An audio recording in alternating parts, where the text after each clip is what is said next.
Hey everybody! As we discussed in the introduction of this mini-series on Regulation E and faster payments and digital payments as well, the adoption of electronic payments has substantially accelerated during the pandemic, and truth is, it shows no signs of slowing down. People are liking being able to make these faster digital payments, guaranteed. As we see these digital payments increase, so do the number of what we call errors, or the number of fraudulent transactions too.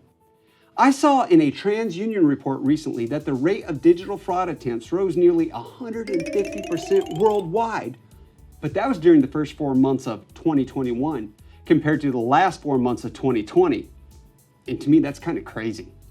Now, in response to these fraud attempts and the use of new technologies and of new payment channels or new payment systems in even some of the existing ones, on June 4th of 2021, the Consumer Financial Protection Bureau issued what we can refer to as a compliance aid.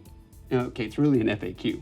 But it's an FAQ that was created to answer some of the more important questions that keep coming up in the industry.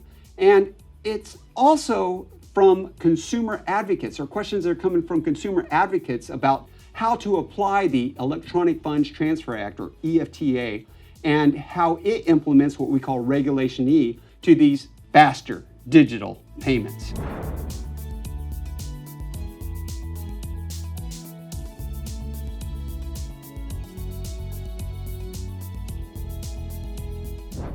Banks, credit unions, and third-party participants in the payments industry, you guys should really take note of this new guidance, which sets forth how the Bureau, the Consumer Financial Protection Bureau, will analyze providers' handling of consumer complaints regarding unauthorized or erroneous electronic funds transfers. Side note, compliance aids are relatively new to the CFPB.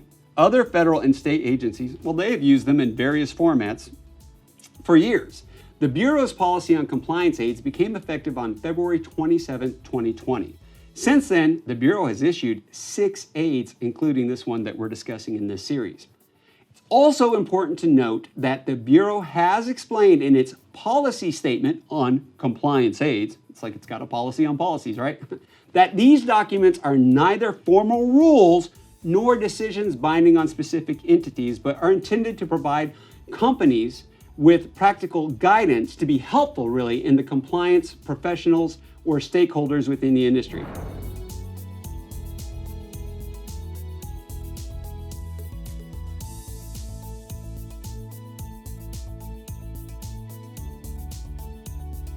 I call these recommendulations. It's a recommendation, it's a regulation? No, it's a recommendation. Now, what is particularly notable about this form of guidance is that the Bureau expressly states that it will not take enforcement or supervisory action against entities that reasonably rely on compliance aids. So what's that mean? It means I would be paying attention to and following the compliance aids that come out.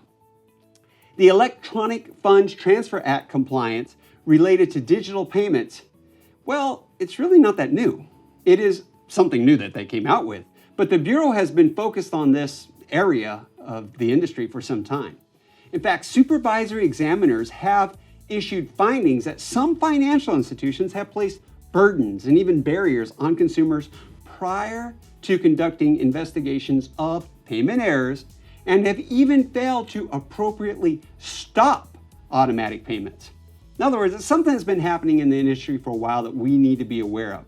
In one of the cases noted within the FAQ, the CFPB looked at enforcement action against a financial institution for alleged violations of Regulation E and related unfair acts or practices, requiring that the institution to provide approximately, get this, $12 million in remediation and pay a $3.5 million penalty. No one wants a fine like that. Now, what are we going to look at here? We're going to look at the CFPB's Electronic Funds Transfers FAQs. What's in that FAQ?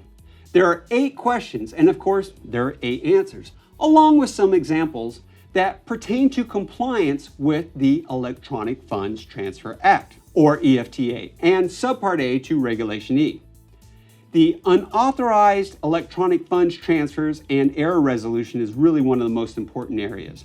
Are you ready to get started? Then you better hit that subscribe button so you don't miss the next part of this mini-series, where we go into reviewing those questions. For now,